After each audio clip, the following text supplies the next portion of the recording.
Hello everyone, this is Preet and welcome back to my YouTube channel. Students, हम लोग बात कर रहे हैं यहाँ पर chapter number 4 carbon and its compounds और इसके एक्सरसाइजेस क्वेश्चन हम लोग देख रहे हैं।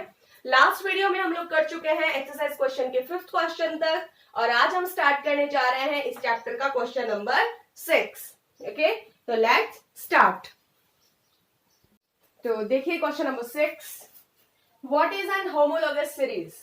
होमोलॉगस सीरीज क्या है? Explain with an example. इसे एक एग्जांपल की हेल्प से एक्सप्लेन कीजिए कि होमोलॉगस सीरीज क्या है। तो होमोलॉगस सीरीज के बारे में हम बहुत अच्छे से डिटेल से पढ़ चुके हैं और सेम डेफिनेशन मैं आपको यहाँ पर भी लिखवाने वाली हूँ और एक बार अगेन आप लोग फिर इसको ध्यान से देख लीजिए।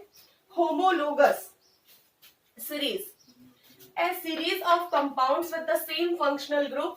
कंपाउंड्स की एक ऐसी सीरीज, एक ऐसी श्रृंखला जिसके सारे फंक्शनल ग्रुप सेम होते हैं, सिमिलर केमिकल प्रॉपर्टीज, और उन सारे सेम फंक्शनल ग्रुप की जो केमिकल प्रॉपर्टीज होती है वो भी सिमिलर होती है। केमिकल प्रॉपर्टीज मतलब जिनके साथ में भी वो रिएक्ट करते हैं वो सारी रिएक्शन सेम होती है, but having difference of CH2 group. लेकिन उनमें डिफरेंस किसका रहता है? वो सारे जो कंपाउंड्स होते हैं जो एक ही सीरीज में चलते हैं उनके अंदर केवल CH2 ग्रुप का डिफरेंस होता है। मतलब कि हर कंपाउंड के बीच में 1 कार्बन एंड 2 हाइड्रोजन का फर्क होता है, डिफरेंस होता है इन कंसेक्यूटिव मेंबर्स। कंसेक्यूटिव मेंबर्स मतलब जो ऑर्डर के अंदर जो लगातार मेंबर्स होते हैं एक सीरीज के, उन सारे कंपाउंड्स के अंदर जैसे जैसे वो आगे बढ़ते जाते हैं उनमें क्या होता जाता है? 1 कार्बन और 2 हाइड्रोजन का डिफरेंस आता जाता है। इसको आप एक एग्जाम्पल से ज्यादा अच्छे से देख पाएंगे। मान लीजिए मैंने आपको कुछ एल्केन्स के एग्जाम्पल दिए हैं कि एल्केन्स की जो एक सीरीज चलती है, जैसे फर्स्ट ऑफ ऑल बात करें, कार्बन नंबर कितना है? 1। सबसे पहले क्या आता है? मेथेन, फिर एथेन, फिर प्रोपेन, फिर ब्यूटेन, फिर पेंटेन। इसका हमने एक एग्जाम्पल लिया है। तो देखिए मेथेन में क्या होता है? कार्बन का कितना है? नंबर ऑफ कार्बन 1 है, जबकि एथेन में देखिए कितना है? कार्बन का नंबर 2। तो एक कार्बन क्या हुआ है? इंक्रीज हुआ है, तो 1 कार्बन का डिफरेंस। और हाइड्रोजन का कितने का? इसमें हाइड्रोजन 4 है, इसमें हाइड्रोजन 6 है, तो कितने का? 2 का डिफरेंस आ गया। मतलब कि कार्बन में तो जैसे जैसे ये सीरीज आगे बढ़ती जाएगी आप लोग ये देख पा रहे होंगे कि कार्बन के जो नंबर है वो 1 इंक्रीज होता जा रहा है। यहाँ पर कितने कार्बन? 1, यहाँ पे 2, यहाँ पे 3, यहाँ पे 4, यहाँ पे 5, और आगे आगे चलेंगे जब आप हेक्सेन पे चलेंगे तो भी आपको वहां पे 6 मिलने वाला है। देन हेप्टेन पे चलेंगे तो आपको 7 मिलने वाला है। और हाइड्रोजन की बात करें तो 4 में 2 ऐड कर दीजिए 6 में 2 ऐड कर दीजिए 8 में 2 ऐड कर दीजिए 10 और 10 में 2 कर दीजिए 12। कहने का मतलब ये है कि ये एक होमोलॉगस सीरीज है। होमोलॉगस सीरीज जिनके अंदर ये एक सीरीज चल रही है, इस सीरीज में आने वाले जितने भी कंपाउंड्स हैं वो सारे एक ही फंक्शनल ग्रुप के होते हैं। ये सब देखिए एक ही फंक्शनल ग्रुप के हैं ना, एल्केन ग्रुप के हैं, और उनकी सिमिलर प्रॉपर्टीज, इन सबकी जो सिमिलर प्रॉपर्टीज होती है वो सेम होती है, और इनके अंदर केवल डिफरेंस किसका होता है? CH2 ग्रुप का होता है, यानी कि 1 कार्बन और 2 हाइड्रोजन। तो उसे बोला जाता है homologous series.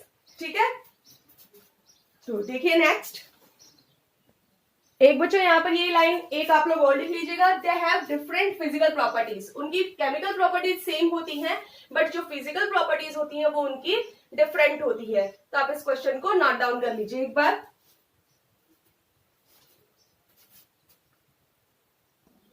Question number 7, how can ethanol and ethanoic acid be differentiated on the basis of their physical and chemical properties.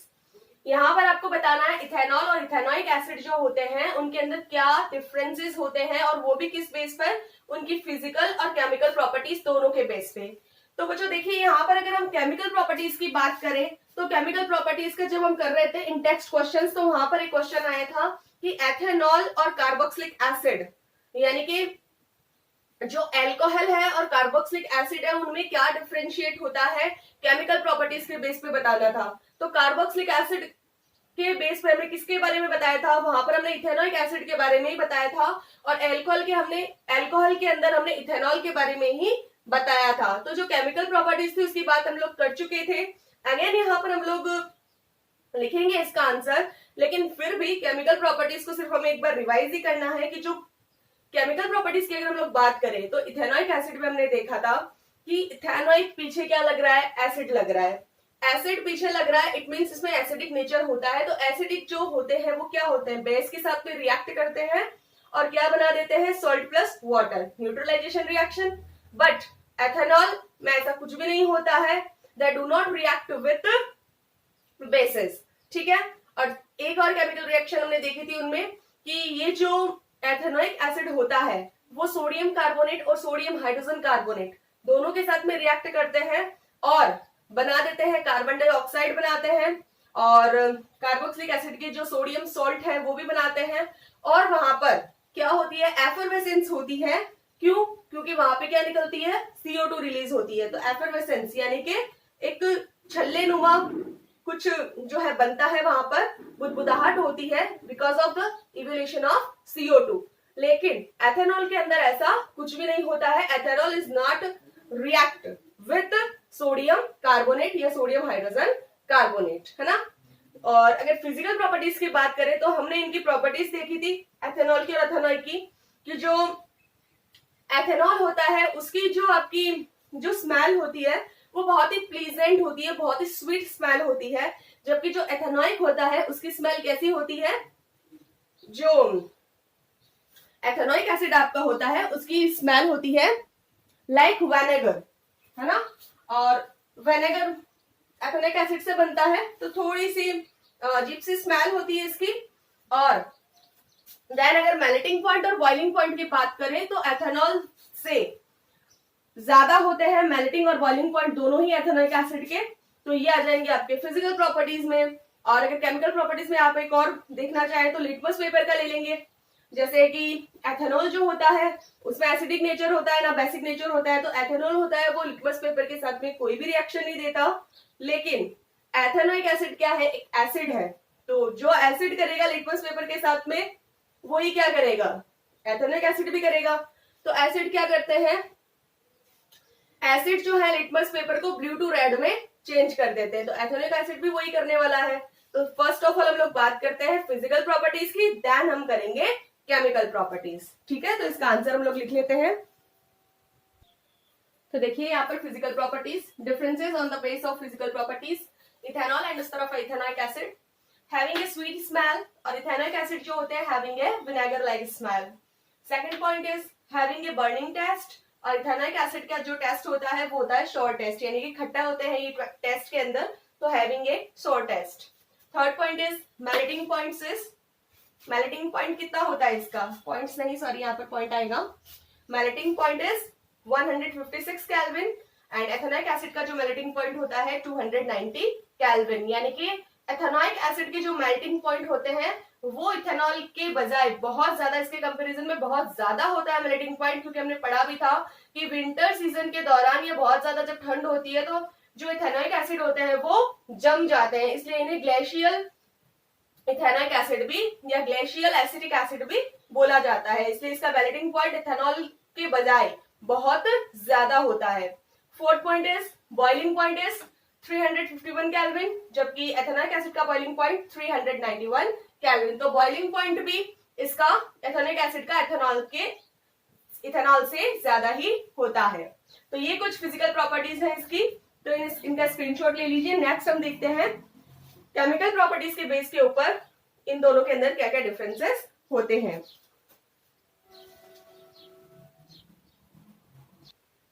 Next, differences on the base of chemical properties. Chemical properties के base के ऊपर differences क्या क्या होते हैं।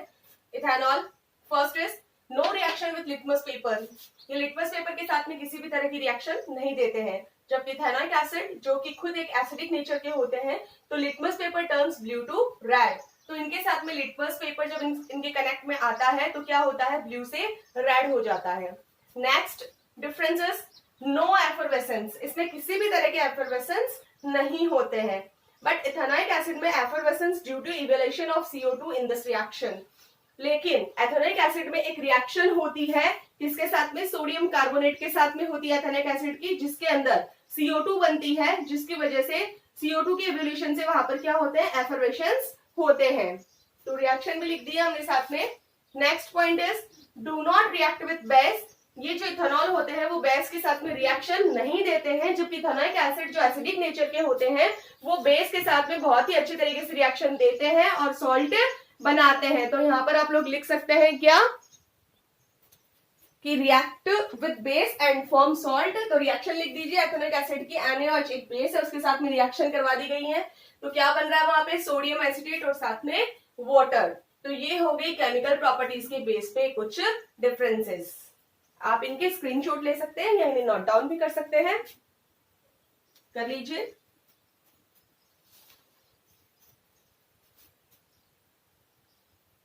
Next question number 8। Question number 8 is, why does micelle formation take place when soap is added to water? Will a micelle be formed in other solvents such as ethanol also? तो first line का question ये है कि why does micelle formation take place when soap is added to water? कि जब भी साबुन को पानी में ऐड किया जाता है तो वहां पर जो ये मिसेल है, मिसेल स्ट्रक्चर है, उसका फॉर्मेशन क्यों होता है, मिसेल क्यों बनता है?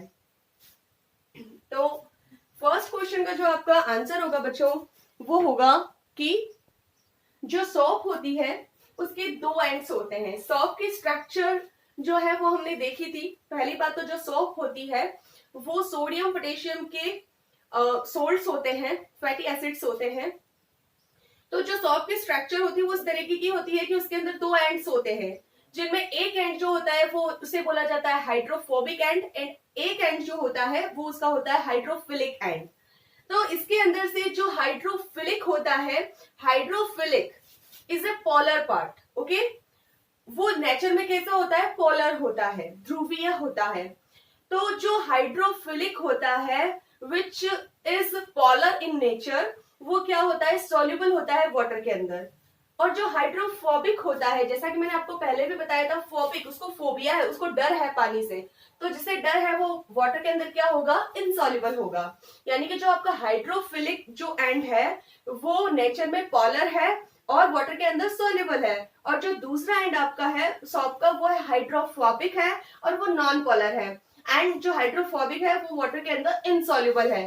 तो जो सॉल्युबल है वो तो पानी में घुल जाएगा और जो इनसॉल्युबल है वो पानी से दूर भागेगा। तो इस तरीके से क्या होगा, जो पानी से दूर भागेगा वो तो बीच में सेंटर में डर्ट के साथ में जमा हो जाएगा, ठीक है, क्योंकि वो जो हाइड्रोफोबिक के जो भी पार्टिकल्स होते हैं वो आपस में डिसॉल्व होते हैं, वो वाटर के अंदर डिसॉल्व नहीं होते, वो डिसॉल्व इन ईच अदर। तो वो तो एक जगह पे इकट्ठे हो जाएंगे, कलेक्ट हो जाएंगे। और जो हाइड्रोफिलिक वाले एंड्स होंगे वो वाटर के अंदर सॉल्युबल होंगे और वो पानी के अंदर चले जाएंगे। तो इस तरीके से क्या होगा कि कुछ मॉलिक्यूल्स बाहर जाएंगे, कुछ मॉलिक्यूल्स एक जगह जमा होंगे। तो इस तरीके से एक स्फेरिकल स्ट्रक्चर का फॉर्मेशन हो जाएगा और उस स्फेरिकल स्ट्रक्चर को क्या बोला जाता है, मिसेल, ठीक है। तो इस तरीके से मिसेल फॉर्मेशन होगा। नेक्स्ट क्वेश्चन आपसे पूछा है, will a micelle be formed in other solvent such as ethanol also? कि क्या ऐसे ही एक मिसाइल की जो स्ट्रक्चर है वो इथेनॉल जैसे सॉल्वेंट में भी बन सकती है?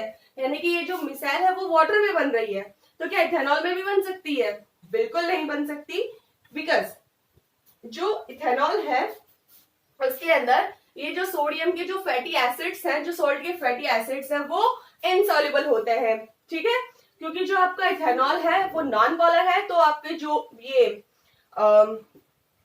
जो ये होगा आपका फैटी एसिड्स होंगे वो वाटर के इथेनॉल के अंदर इनसॉल्युबल होंगे, ठीक है। तो इसका जवाब हो गया नो, ठीक है। तो अब इसका आंसर हम लोग लिख लेते हैं, देखिए आगे। तो इसका आंसर देखिए, there are two ends of soft molecule. जो सॉफ्ट मॉलिक्यूल्स होते हैं उनके दो एंड्स होते हैं, जैसा कि हमने अभी बात की थी। One and is polar in nature. जो फर्स्ट एंड होता है, मतलब दो एंड होते हैं, उनमें से जो पहला एंड होता है वो नेचर में कैसा होता है, पोलर इन नेचर होता है, कॉल्ड हाइड्रोफिलिक। और जो पोलर नेचर का होता है उसे बोलते हैं हाइड्रोफिलिक। फिलिक मीन्स जिनको वाटर से लव है, which is soluble in water, जो पानी में सॉल्युबल होता है। वेयर एज यहीं पे अदर एंड, जो दूसरा एंड होता है, इज नॉन पोलर। पहला एंड था पोलर, दूसरा होगा नॉन पोलर। नॉन पोलर जो होगा उसे बोला जाता है हाइड्रोफोबिक, उसे फोबिया हो रखा है भाई, उसे तो पानी से नफरत है, तो पानी से दूर भागेगा, which is insoluble in water. तो first end is hydrophilic, which is soluble in water, and other end is non-polar, hydrophobic, which is insoluble in water. When soap is added to water, जब साबुन को पानी में add किया जाता है तो क्या घटना घटित होती है भाई? Soap is added to water, the polar ends dissolved in water, जो आपके पोलर एंड्स होंगे वो तो पानी में डिसॉल्व हो जाएंगे, and non polar ends get dissolved in each other, और जो आपके नॉन पोलर एंड्स होंगे वो एक दूसरे के अंदर डिसॉल्व हो जाएंगे, तभी तो वो जो डर्ट वाली जगह है उस पर एक जगह जाके इकट्ठे हो जाते हैं, और जो पोलर एंड्स होते हैं वो पानी के अंदर भाग के चले आते हैं। तो वहां पर क्या होता है, एक स्पेरिकल स्ट्रक्चर बन जाती है। देखिए, due to this spherical ionic micelles are produced, और इन सब के कारण एक स्पेरिकल आयनिक मिसाइल्स क्या होती है, प्रोड्यूस्ड हो जाती है, यानी कि वहां पर एक मिसाइल स्ट्रक्चर बन जाती है। बीच के अंदर तो क्या होता है, हाइड्रोफोबिक वाले इकट्ठे हो जाते हैं और पानी के अंदर चले जाते हैं, हाइड्रोफोबिक वाले दूर चले जाते हैं। तो क्या होता है, एक स्ट्रक्चर बन जाती है, स्पेरिकल, एक गोलाकार स्ट्रक्चर बन जाती है, जिसे क्या बोला जाता है, मिसाइल। नेक्स्ट क्वेश्चन हमसे पूछा था, will a micelle be formed in other solvent such as ethanol also? तो लिखेंगे, in ethanol sodium salt of fatty acids do not dissolve. Ethanol के अंदर जो sodium salt of fatty acids होते हैं, जो फैटी एसिड्स के आपके सोडियम सॉल्ट होते हैं, कौन से, साबुन, वो डू नॉट डिसॉल्व, वो उनके अंदर घुलते नहीं है इथेनॉल में, so missile formation does not occur in ethanol, इसलिए इथेनॉल के अंदर मिसाइल फॉर्मेशन कभी भी नहीं बन पाती। ठीक है, तो इसका जवाब बिल्कुल ना में है। तो ये हो गया आपके क्वेश्चन नंबर 8। तो यहां तक आप लोग इसका स्क्रीनशॉट ले सकते हैं या इसे नोट डाउन कर सकते हैं। नेक्स्ट पेज पे देखते हैं क्वेश्चन नंबर 9।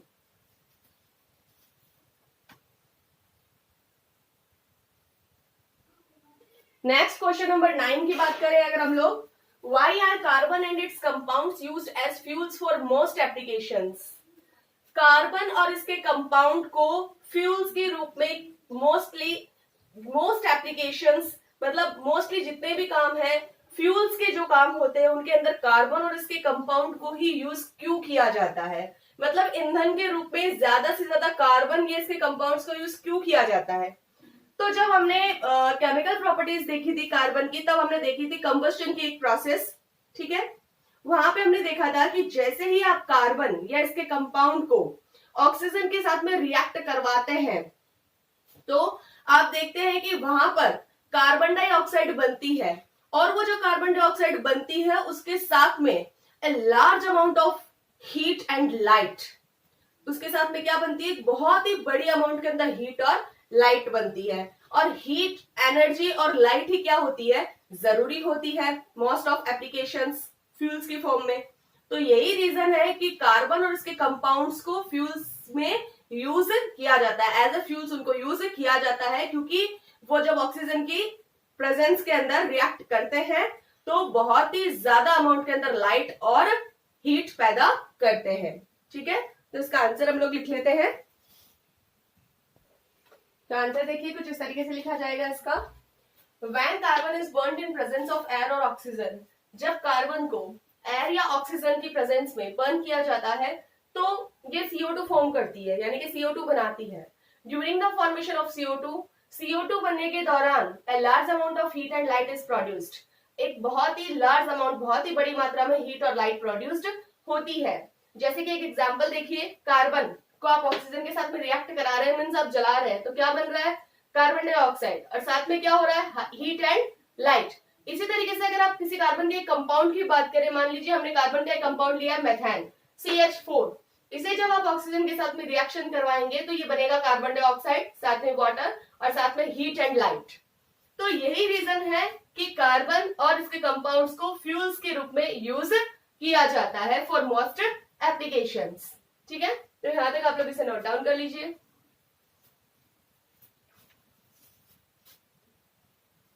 चलिए, तो नेक्स्ट देखते हैं question number 10। Next question number 10, explain the formation of scum when hard water is treated with shop. Scum के फॉर्मेशन को आप एक्सप्लेन कीजिए जब पानी के साथ में सॉप को ट्रीट किया जाता है। पानी कौन सा, hard water and soft water, दो तरह के वाटर होते हैं, हार्ड एंड सॉफ्ट।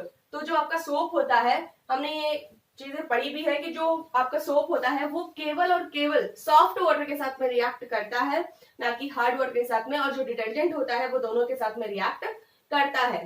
तो इसके अंदर फॉर्मेशन, क्योंकि वो रिएक्ट क्यों नहीं करता है, क्योंकि वहां पर स्कम का फॉर्मेशन हो जाता है। और स्कम क्या होता है, उसका फॉर्मेशन किस तरीके से होता है, देखिए जो आपका हार्ड वाटर होता है, आप पहले इसको अच्छे से समझ लीजिए, उसके बाद में देन हम इसको लिखेंगे, ठीक है ना। तो तब तक आप लोग अपने पेन कॉपी सब रख लीजिए ढंग से, केवल आपका ध्यान होना चाहिए एक्सप्लेनेशन पर। ओके, तो जब हार्ड वाटर के अंदर क्या होता है कि कैल्शियम और मैग्नीशियम, ये होता है हार्ड वाटर के अंदर, कैल्शियम और मैग्नीशियम के मॉलिक्यूल्स होते हैं, ठीक है। तो जैसे ही आप सोप को हार्ड वाटर के अंदर मतलब उसके कनेक्शन में लाएंगे, उसके कांटेक्ट में लाएंगे, तो क्या होगा कि सोप क्या होता है, सोडियम सॉल्ट से तो होता है ना, कार्बोक्सिलिक एसिड के सोडियम सॉल्ट्स होते हैं सोप। तो ये जो सोप है वो जैसे ही रिएक्ट करेगी हार्ड वाटर के साथ में, तो वहां पर क्या होगा, मैग्नीशियम और कैल्शियम के सॉल्ट्स बन जाएंगे, जो कि प्रेसिपिटेट के फॉर्म में होंगे। प्रेसिपिटेट हमने फर्स्ट चैप्टर में पढ़ा था कि precipitate is a substance which is insoluble in water, जो वाटर के अंदर सॉल्युबल नहीं होते हैं और नीचे टेस्ट ट्यूब के अंदर जमा हो जाते हैं, व्हाइट कलर के प्रेसिपिटेट के फॉर्म के अंदर जमा हो जाते हैं, तो उन्हें बोला जाता है प्रेसिपिटेट। तो वो जो सॉल्ट का, मैग्नीशियम और कैल्शियम के सॉल्ट जब प्रेसिपिटेट के रूप में जम जाते हैं और पानी के अंदर सॉल्युबल नहीं हो पाते हैं, देन उसको बोला जाता है स्कम। तो वो फॉर्मेशन तब होता है जब आप हार्ड वाटर के अंदर के जो कैल्शियम और मैग्नीशियम है, जब वो सोप के सॉल्ट के साथ में रिएक्ट करते हैं, तो वहां पर क्या बन जाता है, salt of calcium and magnesium in the form of precipitate, it's called scum, ठीक है। तो इसकी हम रिएक्शन भी लिखेंगे और इसका आंसर भी लिखते हैं साथ में। देखिए आगे, तो देखिए यहाँ पे hard water contains calcium and magnesium ions. Hard water जो है कैल्शियम और मैग्नीशियम आयंस कंटेन्स रखते हैं, मतलब अपने पास में रखते हैं। When they combine with soap molecules, और इस तरीके का हार्ड वाटर जब आपके सोप मॉलिक्यूल्स के कंबाइन में आता है टू फॉर्म प्रेसिपिटेट, तो एक प्रेसिपिटेट बना देता है of calcium and magnesium salts of soap. यानी कि कहने का मतलब वही बात है कि कैल्शियम और मैग्नीशियम आयंस होते हैं हार्ड वाटर के अंदर, जब ये सोप के सॉल्ट्स के साथ में कंबाइन होते हैं तो एक प्रेसिपिटेट बना लेते हैं कैल्शियम और मैग्नीशियम सॉल्ट्स का, जिसे बोला जाता है scum, which is called scum. तो यहाँ पर आप लोग देख लीजिए, ये जो रिएक्शन है ये आपका सोप है, सोप का फॉर्मूला है, प्लस इसकी रिएक्शन आप करवा रहे हैं कैल्शियम के साथ में, और यहाँ पर ये सोप के फॉर्मूला को जब आप रिएक्शन करवा रहे हैं मैग्नीशियम के साथ में, देन आपको क्या मिल रहा है फर्स्ट रिएक्शन में, C17H35COO का होल ट्वाइस Ca+2Na+, और दूसरे रिएक्शन में बस खाली कैल्शियम की जगह मैग्नीशियम है, तो C17H35COO का होल ट्वाइस मैग्नीशियम+2Na+। तो यहाँ पे जो आपका ये जो, अगर आप Na+ को छोड़ दें और जो पहला प्रोडक्ट आपका जो बन रहा है दोनों रिएक्शंस में, वो क्या है, एक स्कम ही है, एक व्हाइट प्रेसिपिटेट है सोल्ट्स का, ठीक है। तो इन्हें ही बोला जाता है क्या, स्कम बोला जाता है। तो यहाँ पे लिख लीजिए, तो ये जो पहला प्रोडक्ट जो फॉर्मेशन हो रहा है, दिस इज कॉल्ड स्कम, ठीक है। तो इस तरीके से हार्ड वाटर के साथ में जब आप सोप की रिएक्शन करवाते हैं तो क्या बनता है, स्कम बनता है, और ये इसी स्कम की वजह से क्या होता है कि हार्ड वाटर के अंदर सोप रिएक्ट नहीं कर पाता है, क्योंकि ये वाटर के अंदर सॉल्युबल ही नहीं होता है। तो आज के इस वीडियो में हम लोग देख चुके हैं क्वेश्चन नंबर 10 तक, और नेक्स्ट वीडियो में हम लोग देखेंगे question number 11। So please guys keep watching, thank you.